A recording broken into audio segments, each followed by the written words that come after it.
Hello, my name is Tarig, aka The Big Ticket, and I'm here to bring you a whole lot of motorsport related content in this podcast. This podcast is all about, throughout the genres and all the type of racing stuff that occurred over the past race weekend. If you enjoy, rate it 5 stars on whatever streaming platform that you listen to. And if you want to check out the video version of this podcast, head on to the link in the description.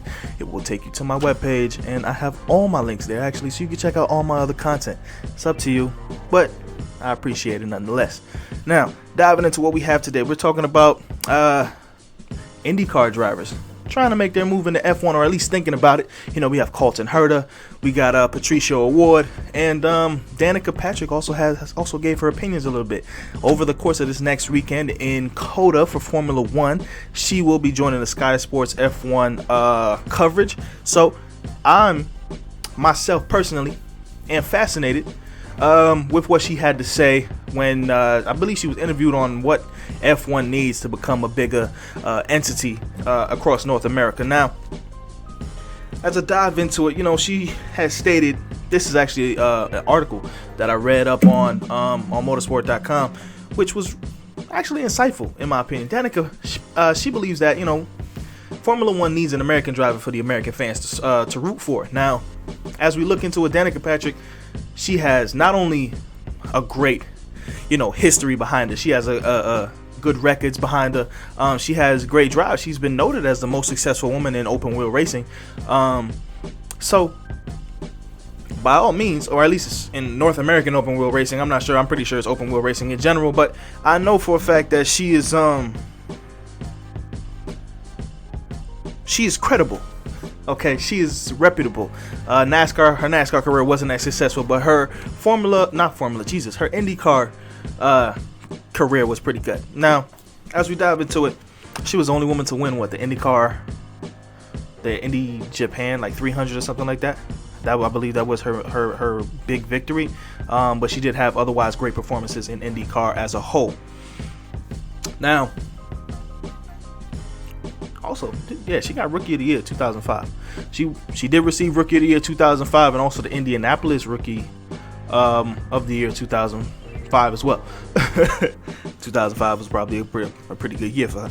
But anyway, diving back into what I was saying, she, it's let me step away. It's been clear that as we go through the history of Formula One, and as we go through the popularity of Formula One, the popularity of F1 has increased drastically, or at least increased in the North American side due to the popularity of the Netflix series Drive to Survive. We know this.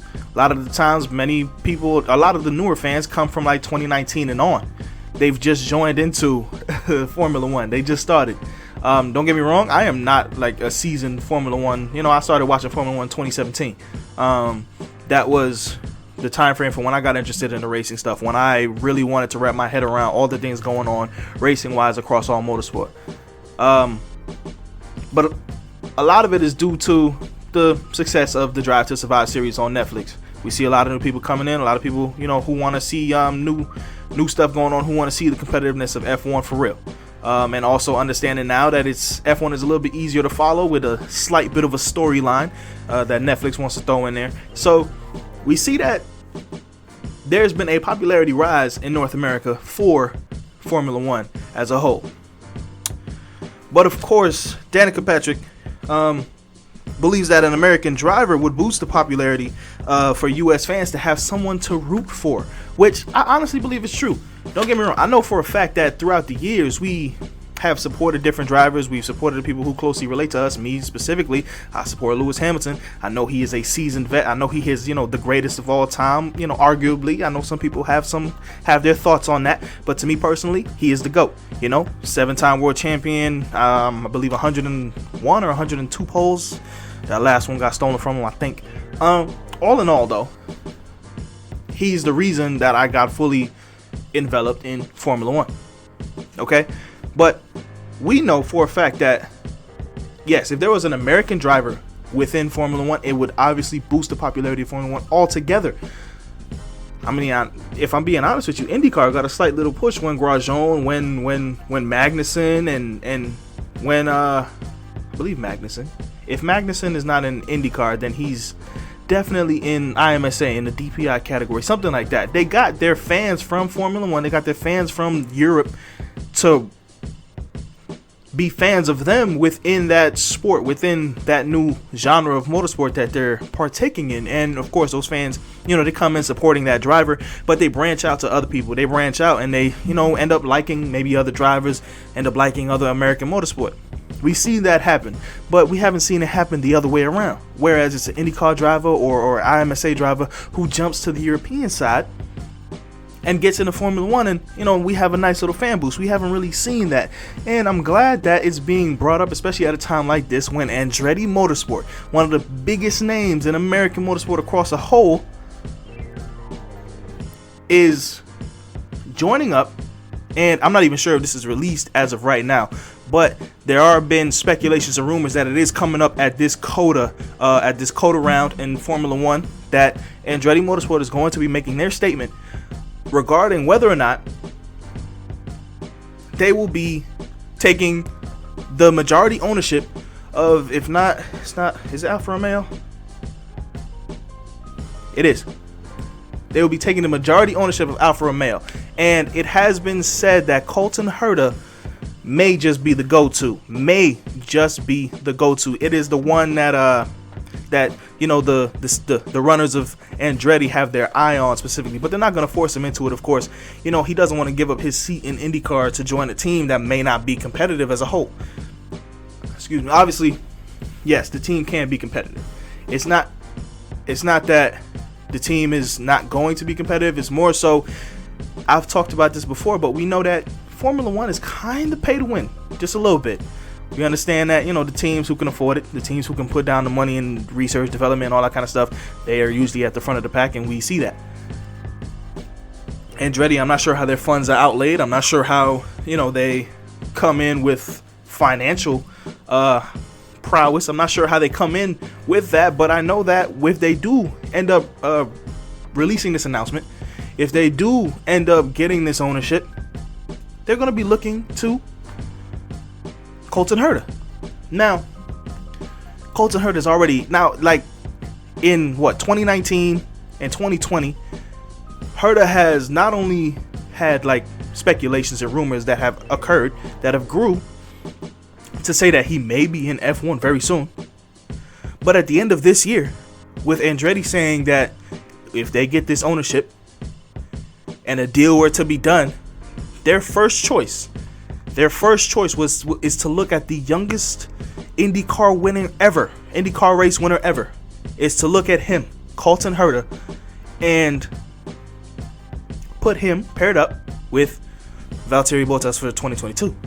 Now, I don't know if that's really going to go through. Obviously, it's still a decision for Colton to make. It's still a decision for Herta to make. So I'm not necessarily sure how that's going to work. But I know that if he leaves IndyCar, where he has been successful, where he has actually had battles, fights, where he actually has a shot at winning the title championship through strategy, and great talented driving. I mean, he is one of the best. If we just go off of talent alone, he is one of the best in IndyCar.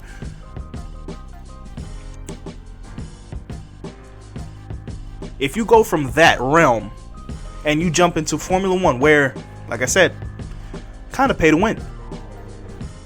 If the team ain't putting out the money to develop the car, to get the advancements that they need in order to be competitive, you're fighting for a middle to back of the pack. Now, we've seen Antonio Giovinazzi done some great things in that Alfa Romeo. We've seen, drivers do some great things in the Alfa Romeo from time to time again, getting into Q3, having some nice little finishes. I think the highest finish that they got this year was a P7 so far. So it's not only up to the financial push that they have to deal with, but it's also whether or not Herta decides that he wants to leave IndyCar and go into a Formula One seat. But he has stated that if I do that, it has to be someone that's, one, competitive, and two, it has to be a long-term deal. It has to be a long-term decision. He's not going to just jump out of IndyCar for 1 year then jump back. He's not trying to deal with that. He wants a full-time long-term contract for him to ride out and for him to be able to, one, articulate himself with Formula One, and two, actually have some time to not only learn his car, learn the tracks. Everything's different. I mean, he did compete in the Formula 3 series. I'm not sure if that paired up with some of the same tracks that they do in Formula 1. I don't believe it does, but he has been otherwise pretty decent in all the series that he has partaken in. So it's going to take him a few years to get one adjusted, and then, you know, to for the development of the cars to be in his favor, and then you're going to see him become competitive and all that kind of stuff. But you also need the funds, and I'm pretty sure Andretti is probably going to be able to develop that and put those funds into place, especially with the partnerships that they can get on the American side of it. So I'm pretty sure Andretti is going to be relatively a good move funds wise in the coming years, but they need those coming years. They need those years to develop. They need those years to figure out what they want to do, how they want to do it, which driver that they want to focus the development for. And then they're going to be competitive and actually, you know, be fighting for a front of the pack decision. So this is a move that's going to take a few years to really be fully implemented the way that they want it to be.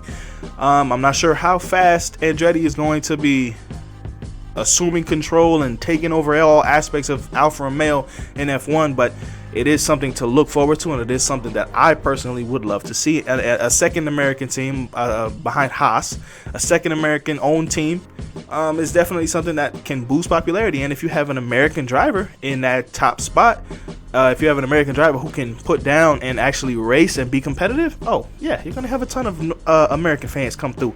You're gonna have a ton of North American fans at that, who look to F1 and who will, you know, maybe watch these F1 races a little bit more and all that kind of stuff, and be really interested in that. Now, with that being said, I do want to say, new fans, if you do join and if you do end up watching F1, if you do end up seeing all the things that F1 can bring, please learn the regulations. Please understand how things are done. That is one of the first things I recommend to you, is please learn exactly how things are done. Please learn why decisions come down the way that they do, and please learn these regulations, because I am tired of seeing people complain and people have arguments over stuff that they shouldn't even be having arguments about, simply because of the fact that they don't understand how the regulations are. They don't read the rule books. They don't understand what's going on necessarily. Like, they kind of understand, but they don't. They really don't. So that is the only tip I really give. Learn the rules, regulations, understand why things are the way they are. Figure out salary caps, all that kind of stuff. There's so much more than just the racing side of it. There's so much more than just the racing side of Formula One that you need to kind of jump into and learn in order to understand the entire picture of Formula One. So please spend that time learning. If you're going to be a true fan, if you're going to be someone who's going to invest their time into Formula One, and especially if Andretti announces this weekend coming up at COTA, and if Colton Herta is confirmed to be the driver, the American driver on the European side of Formula One, if all that is done, learn what you got to learn in order to know what you're talking about. Please. That's all I got to say to that. That's all I have to say to that. And also, one thing, they're looking to actually add a third US GP. Now, Miami has been confirmed added for 2022. We have Austin, which is going to, be happening this weekend at COTA, Circuit of the Americas. We have the Miami GP that has been added for next year. What other track could be in the works? I'm thinking Laguna Seca. It's a famous track in Monterey. I'm thinking that for sure. I don't want to see them in Detroit. I don't want to see them on Belle Isle. Although that is close to me, I would love to go to that race. I don't want to see that. If I'm being honest with you, Belle Isle is just not the place for that. After watching the IndyCar race, I'll be honest. I mean, it's a little too rocky. They would have to do a good bit of pavement work, all that kind of good stuff to get that up to par, first of all. And it's kind of tight too. I don't know how their runoff areas are and all that kind of good stuff. I don't know if they qualify for the FIA regulations. So I'm thinking more so Laguna Seca, because that does qualify. At least for the most part, I believe it qualifies. So, I mean, as I'm thinking about track, maybe Atlanta, maybe Road America. But I personally believe something that's going to bring in, the majority attention, something that's going to bring in revenue, as well as have a wide showcase of fans coming through. Laguna Seca is a place to do it. Laguna Seca is a place to have it if they want to add a third USGP. Do I believe that that's going to come soon? Probably not. Maybe in the next 2 years. That's soon enough. But that's my thoughts. I want to know what your thoughts are. If if you're thinking about this as deep as I am sometimes, let me know what you think, man. Is there a USGP that you want to see added? Is there a USGP that you think should be added? Or is there one that you think is completely excluded from it? Let me know. If you're watching the YouTube version, head down to the comments below. Let me know what you think, man. And I don't know. I really would love to see Laguna Seca. I really would love to see corkscrew action going on, but Formula One style. Not sure if we're going to get it. Not sure if that's going to be something that actually happens, but definitely something that I would love to see. And also, like I said, Andretti Motorsport, can't wait for this announcement. Hopefully we get this announcement this Friday. It will be the perfect, this Saturday, Friday, Sunday, whatever. It will be the perfect place for us to get it at the USGP this year. And it would be perfect to know that you guys are taking over for 2022. And then, God, I hope you announce your driver. I know that probably won't come this weekend, but it's great. Another driver actually is Pato O'Ward.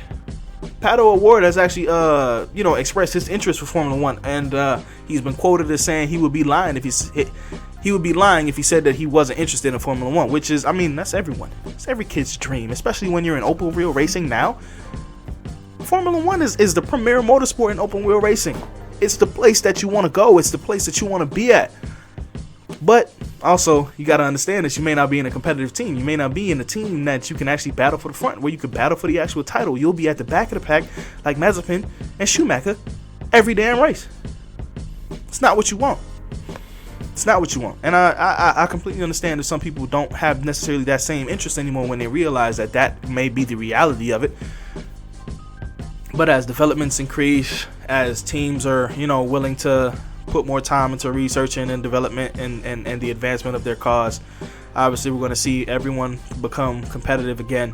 But all in all, Pato O'Ward, he's not. Honestly, I think he would deserve a spot. He's been nothing but exceptional this year. He had a few unlucky races, but he's been nothing but exceptional this year. Colton Herta, he has been remarkable as well. And with the end of the 2021 IndyCar Series, they're just looking to the future. Honestly, just look to the future, and that's good. That's good. But I think that they're gonna be in. I think Pato is gonna be in IndyCar for a little while longer. Colton, it's up to him. Andretti is looking to him. He's gonna be that first glance. That's gonna be that first choice if he wants it. So it's all about him. It's all about whether or not that's really the decision that he wants to make. But me personally, I would love to see it. I would love to see an American in Formula One. I would love to see it. I think that would do what Danica said it would. Boost the popularity on the North American side for Formula One. I think it would be remarkable, and I think it would work perfectly. So, hey. Anyway. Another thing, the MotoGP 2022 calendar has been, the provisional calendar anyway, has been released with 21 races scheduled for 2022, which I think is wow. I already think their original way that they used to do this was 20 races, and I already thought that was too much. Now in the past 2 years, they've dropped it down to I think 18, which works in my opinion. But as we look into it, 21 races. This will be the longest season that MotoGP has had in its history. I don't understand what the additional race is for. I don't understand it. Now, they've discussed it with the governing body of MotoGP has released it to the teams. They haven't necessarily released the official stuff. They haven't released it officially to the public, but they have discussed it with the teams, and they have discussed it with drivers and stuff too. But in the past 2 seasons, we've seen COVID affect, MotoGP.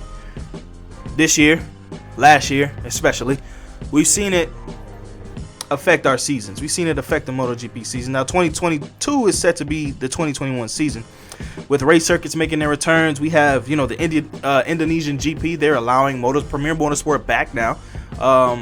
Not only MotoGP, but also I'm not sure if it's Formula 1, but also Formula E has been confirmed as coming back. We have the Argentine GP that's coming back for MotoGP, and also we have the Finnish GP. Now, it was supposed to come back in 2019. It has been cut from the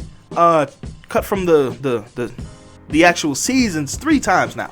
In 2019, due to some construction stuff. Then, of course, 2022 and 2021 due to COVID. So it would be nice to see that make a comeback, and it would be nice to see how the riders tackle it.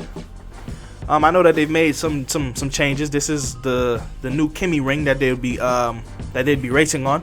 So I love it when there hasn't been a race that the riders have actually competed on. I love it when it's been, an abundance of years. I mean, the Finnish GP hasn't been there since 1982, and it's supposed to be back in 2019, and it wasn't. Now it's 2022 for the next season. For the next season coming up, it's finally going to be back, and none of these riders have participated on it, have ridden it before. So it's great to see when maybe they come in with different tactics. Maybe you see some mistakes and all that kind of stuff if they can't get it down pat over the course of that practice weekend.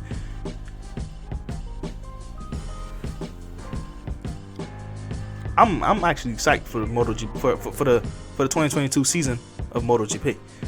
I still believe this is too long. I think that the 18 race season has been good. Hasn't ran long for the year or nothing like that. But the normal campaign is 20, so I'm okay with 20. Bumping it to 21, I feel like there was no real need for it. But I know that this is just a provisional calendar. This is just something that's been drafted up. It's not confirmed. It's not official. Changes are bound to be made. Changes are going to happen. There might be, some that end up back on the chopping board. Hopefully, we don't see that with the Finnish GP, but it might end up back on the chopping board, on the chopping block. So we don't know what is going to happen necessarily. We don't. But I am still looking forward to the season. And with that, I'm going to Formula E. The 2022 Formula E calendar has been announced. This one is official. I believe 2 of the rounds have yet to be confirmed. But I'm going to give you the rounds. I'm going to let you know. It's 16 races across 12 cities around the world. We have round 1 and 2 happening in Diriyah, however you say it, is the Diriyah E-Prix. Round 3 is Mexico City. Round 4 is one of those I was telling you about that is to be confirmed. We have no idea what country is going to be in, none of that kind of stuff. That's to be confirmed. Round 5 is supposed to be in China. That is also to be confirmed. We don't know what track, we don't know what circuit, none of that kind of information yet, but it is to be confirmed. It has been stated that it will be China for sure, but things change, man. Things change. Round 6 is Rome, which, it's Rome, it's Italy. It's fire. Round 7 is Monaco. Round 8 is Berlin. And like I said earlier, Indonesia is allowing Premier Motorsport back into the country at Jakarta. So that's going to be dope to see. I'm not sure if a lot of those guys in Formula E have really been a part of Jakarta for the most part. I'm not sure. Let me know in the comments if you know. I'm pretty sure that they might have been there before, but I just don't know 100%. Then round 10 is Vancouver, Canada. Then round 11 and round 12, New York City, baby. Round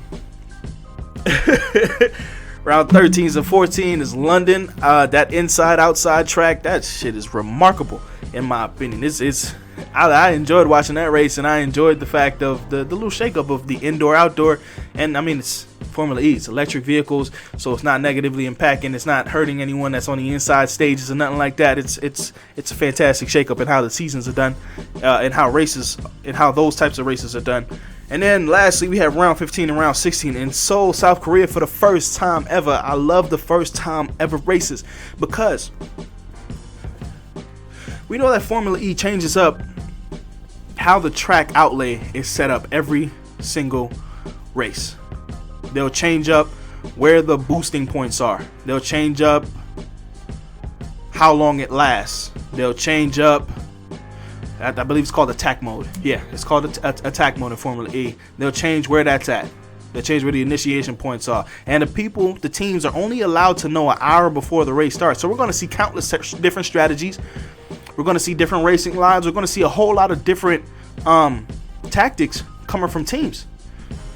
I enjoy it personally, and I believe Formula E is trying to do away with their way of qualifying. I'm not 100% sure. I haven't dived into the qualifying of Formula E at all, if I'm being honest with you. That is something that I have to do more research on. But for the most part, I know that they're trying to do away with it because it's relatively unsuccessful. I mean, it's successful, but relatively unsuccessful. If that makes sense. It works for now, but it's not something that everyone likes. If that gives you a better clarity as to what I mean. But I love those first time ever tracks, especially one where they haven't been there before. Well, that's what first time. But especially one where they have no prior knowledge to how the track outlay is going to be, where they have no sense of where stuff is going to be. And I love the fact that Formula E shakes up the attack mode and has teams developing new strategies every single round, every single race. It keeps it exciting, it keeps the action pumping, and it keeps and it brings out unorthodox tactics and moves throughout the race.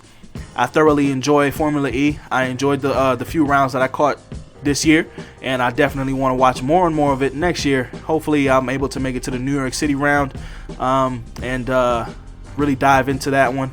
Might do like a little vlog or something like that on my channel at the Tarig Motorsports Show. Who knows? Who knows? But a lot of good things coming up for next year. A lot of good things, especially with this 2022 Formula E calendar.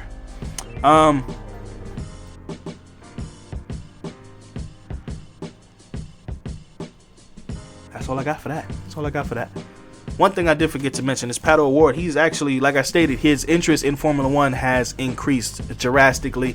And with him winning his race at, I believe, Texas, after a bet with one of the McLaren owners or something like that, I'm not really sure how it go. But he's actually doing the postseason F1. He's taking part in the postseason F1 testing at Yas Marina. I don't know why I had to put a R in there. He's prepared with a simulator, and he has done some seat fitting in the McLaren 35M. And can you see Pato O'Ward in F1? Obviously, a lot of people can. Obviously, I can, personally. But do I see him being effective? Do I see him really, going at it? Yes. Simply because of how I've seen him drive in IndyCar. The man does not let up, which I think is going to be a great shakeup if you move into F1. I mean, we've seen how that and a rivalry can butt heads, and how that driving style in a rivalry can butt heads. But we also know that it'll be a great thing that'll allow some good action in Formula One. So I could definitely see Pato in there. I can see Colton in there, and I'm hoping we're gonna have our second owned American Formula One team in there, man. I'm hoping that that's gonna be what it is for 2022. And I don't know if Colton is going to take that seat, but looking forward to it.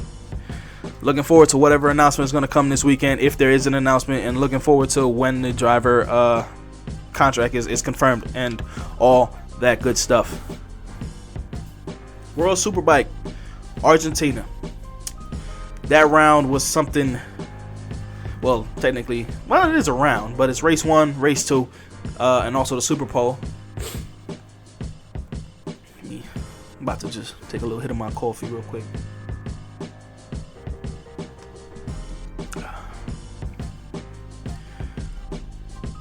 Unfortunately, I have to say, Scott Redding is no longer in championship contention after this past weekend. Scott Redding was originally, I believe, 70 points off of the leader, Topak Razgatlioglu. I believe he was about 70 points off. And if he had performed well in race 1 and race 2, he would have cut that lead down, and he would have been able to go into the final round with an actual fighting chance. However, race 1, he crashes out on turn 1 after going offline trying to overtake, I believe, Jonathan Rea. Or Rea, I don't know. His name is spelled R-E-A. I'm pretty sure it's Ray. So I'm going to go with Ray for now. Jonathan Rea, I believe Redding goes down trying to overtake him. But let me just dive into the races. Race 1. Like I stated, Sky Redding, he crashed out turn 1. That sucks. Honestly, it's unfortunate. He's no longer in the title contention because of that. Jonathan Rea, he thought about strategy, putting on the harder compound tires, thinking that would help him in the long run at the end of the race, maybe to the second half of the race. It did not, as Razgat Lioglu was approximately 5 seconds above Jonathan Rea in the closing moments of the race, but Jonathan still came in second. So Kawasaki is still in the fight for the championship. Jonathan Rea is still in the fight for the championship going into the final round. I know there's going to be a nice little battle between those two guys. Hopefully, it comes down to the wire. It comes down to the to the final lap, and it's a nice battle, a drag race. I know that it has to be. It can't necessarily be like that, simply because of the fact that I believe Jonathan has to have a 2-position lead or something like that. I will dive into it a little bit more. I will discuss it more when this round comes up. But race 1, Toprak Razgat Lioglu, he finishes first. Jonathan Rea comes in second. And Michael Rinaldi, he rounded off the podium for race number 1. He actually held on pretty good to position. Now we're going to the Super Pole race. 0.046 seconds is all that separated Scott Redding and Toprak Razgat Lioglu for the Super Pole race. Yes, I had to close my eyes because I had to think back to those numbers and how to say this man's name. I'm going to just call him Raz for the rest of this episode. I'm going to just call him Raz. It was a close race, a battle, drag race to the finish line. Plenty of attempts to overtake from Redding, who came in second. Raz came in first.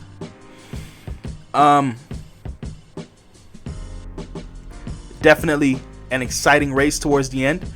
And be honest with you, Scott Redding has a great second half finish. His pace in the second half of races are just remarkable. I thought for sure he had Raz in the Super Pole race. He did not. But like I just stated, 0.046 seconds. That's all it took. That's all was between them coming to the line. But like I stated, Sky Redding, he is out of championship contention, which sucks. It does. But Jonathan Rea is still in there. I believe 34 points off the lead of Razgat Lioglu. 34 points off. Now, we jump to race 2 because Super Pole race, that's really all I had to talk about for that. We jump into race 2. Not only was race 2 remarkable for Sky Redding, like I stated, his second half of these races have been decent, have been great, phenomenal. He's been in a world of his own second half race. At the beginning, he was battling for basically third, but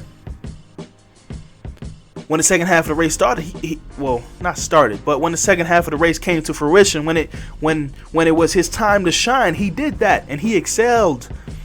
Practically blew by Jonathan Rea on turn 1 and almost caught Razgat Lioglu in the same lap. But he ran wide. Raz was able to retake the position, but next lap Redding made it stick. He was not going to be denied. Sky Redding pulls off with first in the podium, first with his Ducati power, 2.5 seconds ahead of any other competition. Props to you, Scott Redding, for a nice comeback weekend. I know that you're out of title contention, you're out of title contention, which is horrible. But good work by Ducati as well. But Ray and Razgat Lioglu, they battled for second. Jonathan Rea ended up holding off Raz, getting second. Raz came in third. With that podium, Sky Redding was no longer in championship contention.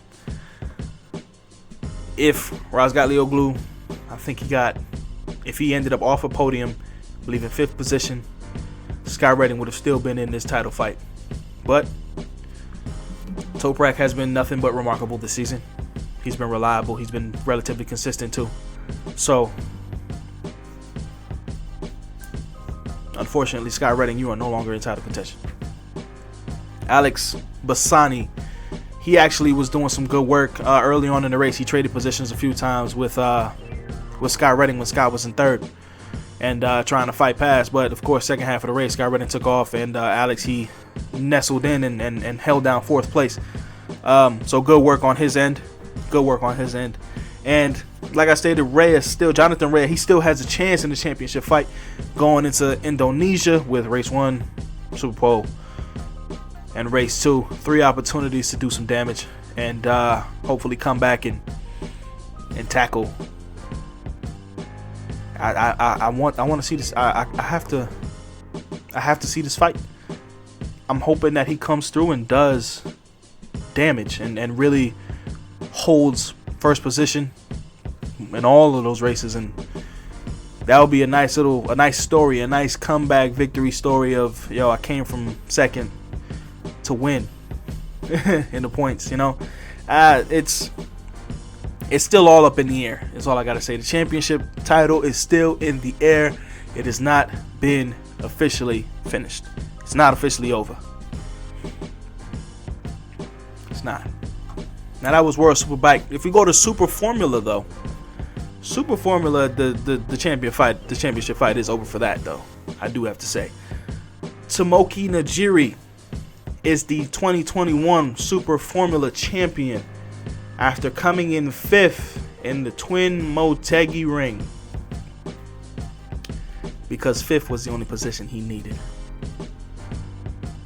I know some of you might be like, what? He came in 5th, how did he win? Well, I believe he's won 3 races this season, and I believe he's held relatively high positions altogether throughout the entirety of the season. If he didn't win 3 races, then he won 1 or 2, something of that nature. I have to dive back into a little bit more, but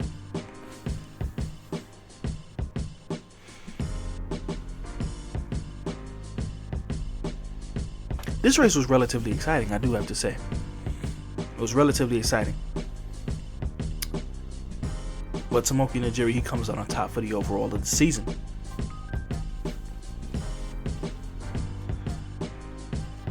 His teammate, Hiroki Otsu, won the race in the Red Bull, whatever car that is. But he won that race. But of course, Tomoki, he's the one that got the praise. But we cannot forget about Hiroki Otsu, who held off all of the competition, who not only had the pole through a questionable strategy at the beginning, through qualifying, but also held on to it throughout the majority of the race. Yes, and this race, there were I believe 10 cautions. No, not 10 cautions. There might have been 4 cautions. 10 cautions were in NASCAR. I'm getting confused.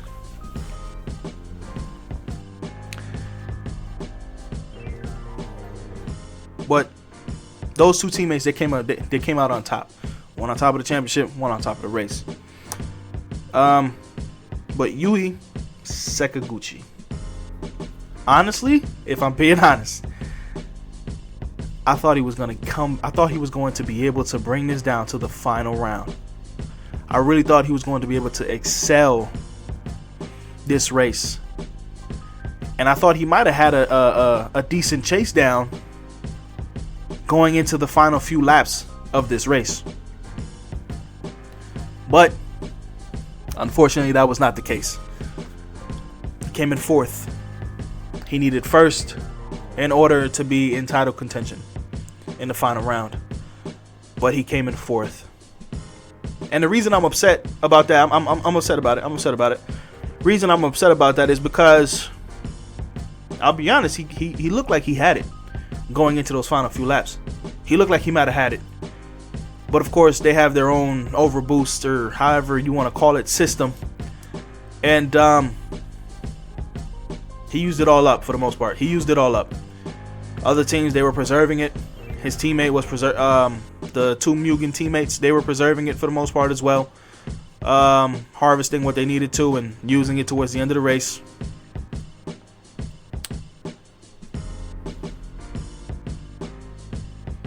I thought maybe it would come down to the final round. I did. I thought he had it. I thought he had great pace going into the race altogether. I thought his overtakes were beautiful, cutting through the field, getting to the front pack. I thought he was going to close down on I forget who number 2 is, but I thought he was going to go in. It's Sakaguchi and Sakaguchi. I just don't know his first name. The guy who was in second place, I don't know his first name, but I thought Yuri Sakaguchi had the pace to catch him, but unfortunately he outbraked himself. He was pushing too hard and outbraked himself. I ended up running wide, and from that point on, it was over. 4 laps left, or 3 laps left, it was over. From that point on, he just started going back, using up all the overboost or whatever it's called that he had, and unfortunately it was unsuccessful. Unfortunately, it did not work out for him.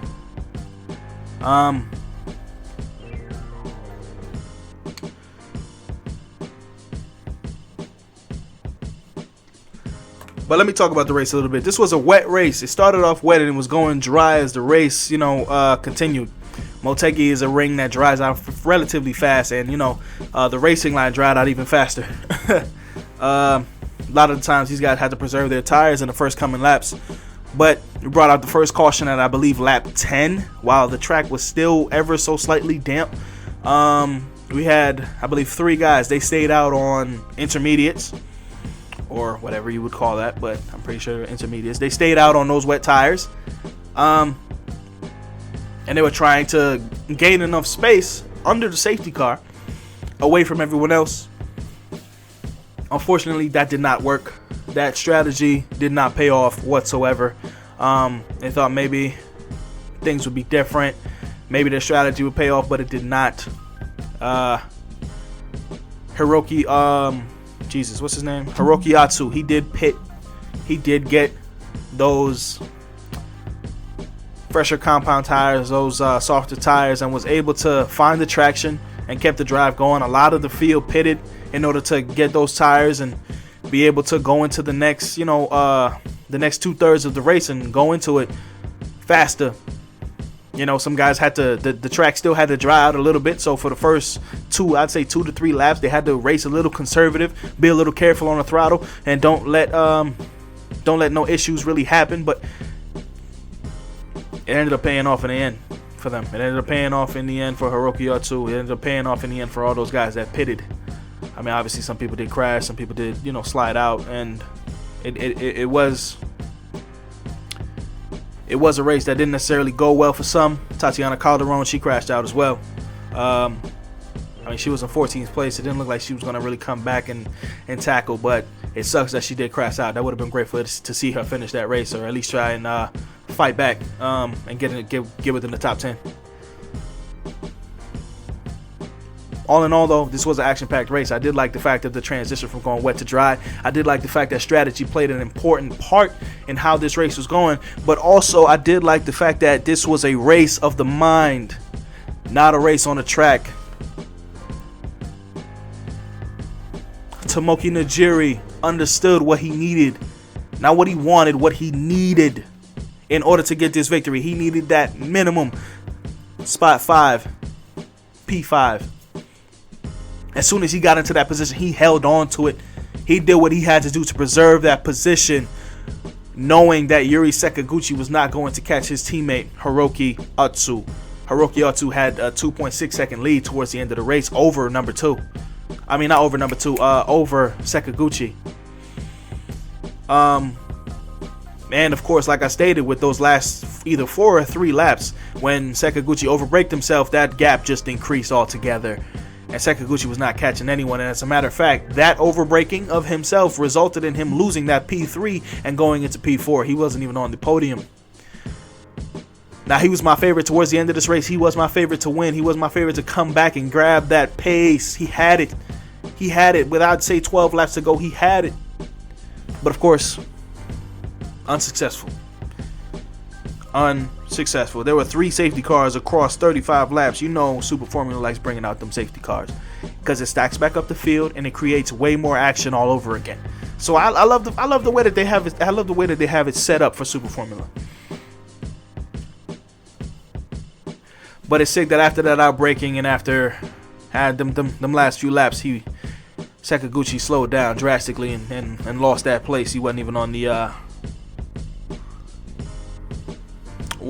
podium. Still a good performance all throughout the race, though. I still give him that. It was still a good performance all throughout the race. But this is why I like to say races are won by the mind, not necessarily about what's happening on track. Well, obviously that always plays a part, but it's about the mind, understanding what you need to win, understanding what's important, understanding, you know, the value that you can hold on to, the values that you need to hold on to of, like, okay, in this race I need to get this position or better. I need to hold off anyone who's trying to take that spot away from me and who's trying to make final pushes, and I want to win this championship. And Tomoki Najiri, he did just that. His team did just that. And they came back, had some impressive work, and stuck in the position that they needed to. And props to Hiroki Atsu, who held that P1 for a long period of time, doing whatever he needed to in order to get that victory for himself as well. I believe that was his first rookie victory, or his first victory as a rookie. And props to him. You know, it's always good to grab your first. It's always good. No one's ever going to tell you it's wrong. But Team Mugen, or Mugen, however you pronounce it, for this season, that's 4 wins, and they've been very strong this season. So I hope that they continue this success into the next season and into the next round. Just remarkable work, action-packed race. If you want to check it out, you can head on over to, like, I think Red Bull Motorsports TV or something like that on YouTube. They do have the stream up of the race. You can watch all the fashionable overtakes. You can watch all the action, and you can see the emotion of when these guys, you know, won that victory and came out on top. So definitely something I check into. And also, I want to do. I'm thinking about this show. I think I saw it on, like, the Red Bull TV commercials that they have at the end. It's called Open the Doors, Scuderia AlphaTauri. I want to check into that a little bit because it focuses on AlphaTauri. That's one of my favorite teams. But I don't know. I just remembered that for a second. But coming back across the water, we're going to NASCAR, the Xfinity Series. I'll be honest, and the Cup Series too, but I didn't really necessarily catch the Cup Series, but I still will give you the results of that. If you have been stuck under a rock, you would know that Kyle Larson, he was victorious. But with the NASCAR Xfinity Series, John Hunter Nemechek, he wins his second career NASCAR Xfinity Series race. Turn 1 proved to be the most difficult corner within that race, with the higher banking and different lines that could be taken, and we see that it came into effect a couple times when guys hit the dirt, ended up maybe drifting across turn 1 too. There was a good bit of drama that happened at turn 1 a few times, not necessarily drama, but some instances that happened at turn 1 a few times. Daniel Hemrick and John Hunter Nemechek, they were battling for the majority of this race, if I'm being honest with you. They were doing some real good work, some real good damage, and holding off everyone else for the most part. Whenever they were the two fighters in the front, they were trading positions, they were battling, they were going at it neck and neck throughout a large majority of the race, swapping positions. So it was good to see the nice battles that they had going on in the NASCAR Xfinity race at Texas Motor Speedway. Something that I think was really good. But stage 1, Cindric, I forget his first name, whatever, he took the stage 1 win. There was a battle for second 2 laps after a restart, and it was a decent battle. Jesus, where am I at with this? This is why NASCAR is confusing me, because there's stage 1, stage 2, stage 3, then the final stage, and it's but still something that I feel like I can discuss. One thing I noticed is that Daniel Hemrick, he pushes really well on free starts. He pushes really well, whether it be a caution restart, whether it be a race caution restart, for the stages, when the stages are over, whether it be those restarts or actual, restarts off of wrecks and stuff like that. He has been nothing but great going off those restarts, not only creating separation from the rest of the field, but also always putting himself in prime position to be successful throughout the entirety of that stage. Daniel Hemric, he may be, with his performances, he may be the first NASCAR Xfinity Cup Series, not Cup Series, he's the first NASCAR Xfinity Series champion without actually winning a race this season. He has come in second, I believe, 10 times this season, and he hasn't come in the first yet. He has not come in the first yet. And of course, this race, I thought he might have had it. I thought Daniel Hemric might have had it, but John Hunter Nemechek, he came in and dominated when he needed to, dominated how he needed to, and clear cut, we see Daniel Hemric coming in second, and we see John Hunter Nemechek coming in first. The 54 was a great car for this race. A lot of times we see other drivers come in, drivers that know what they're doing, that come in and they end up having relatively decent success with that car. And John Hunter Nemechek was one of those people. He's a great driver, getting into a fantastic car, and he dominated. And in the final stage, he actually started in P18, but actually, yeah, I was right. Yeah, he started in P18.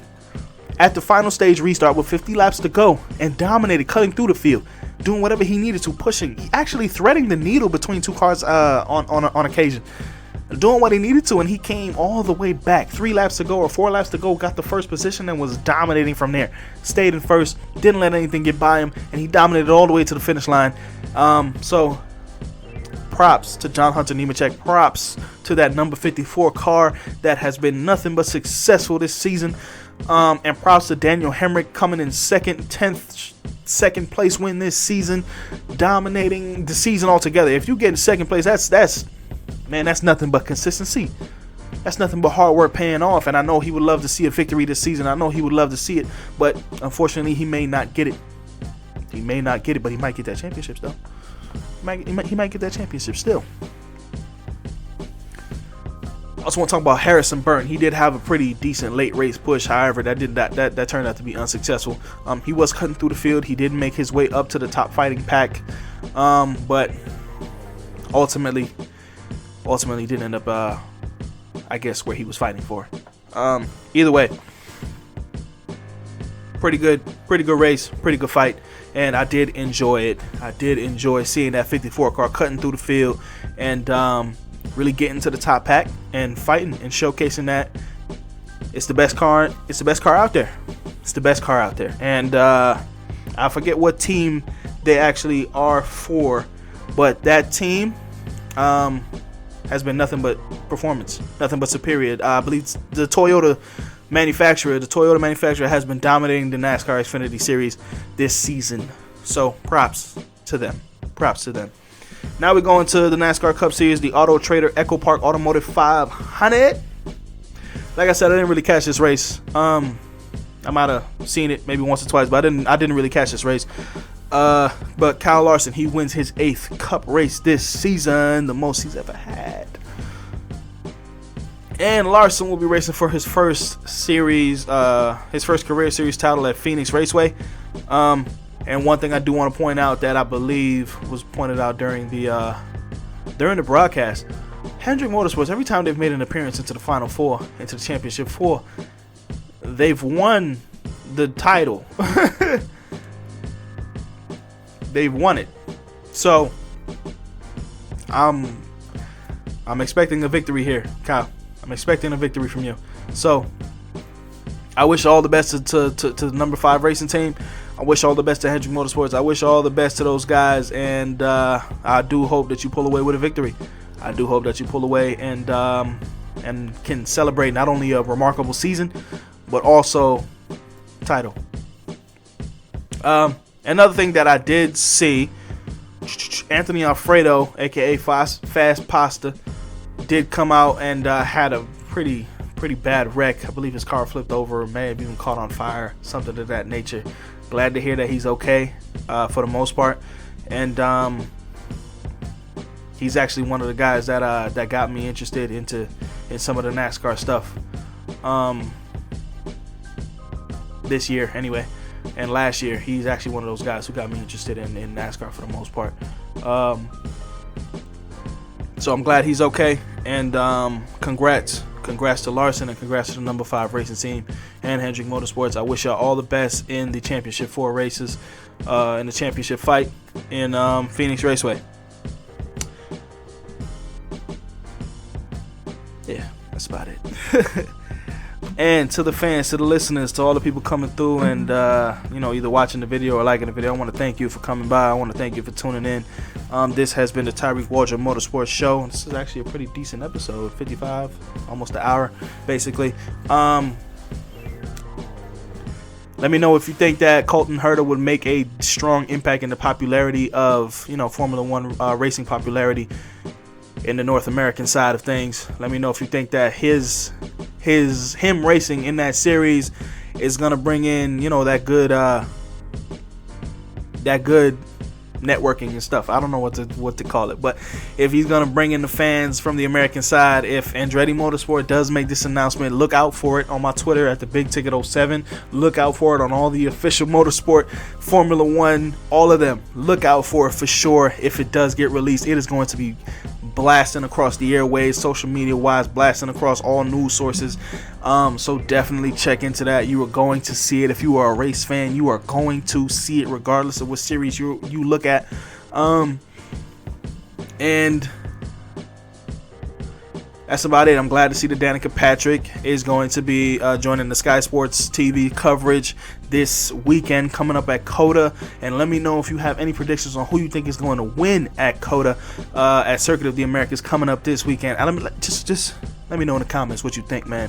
Let me know who do you think is going to end up with the strongest pace. Who do you think is going to end up coming out on top? And do you believe... Well, I mean, it's a possibility. We don't know. Do you believe that Verstappen and Hamilton might clash again? I don't think it'll happen at Circuit of the Americas. I think it might happen more so in Mexico, but I don't know. Altogether, you can never really predict it, but you can have an opinion on what may happen. So let me know in the comments below if you're on the YouTube version. And if you're on the just the audio version, head on over to the link in the description where you could either hit me up on Twitter, wherever, and let me know what you think, man. So that's it for me. That's it for the show. I want to thank you for tuning in, and I hope you go out there, have a wonderful day, have a wonderful weekend, whatever you gotta have in order to just be happy in life. Do what you do you. I don't know why I'm saying so much at the end of this, but peace out, man.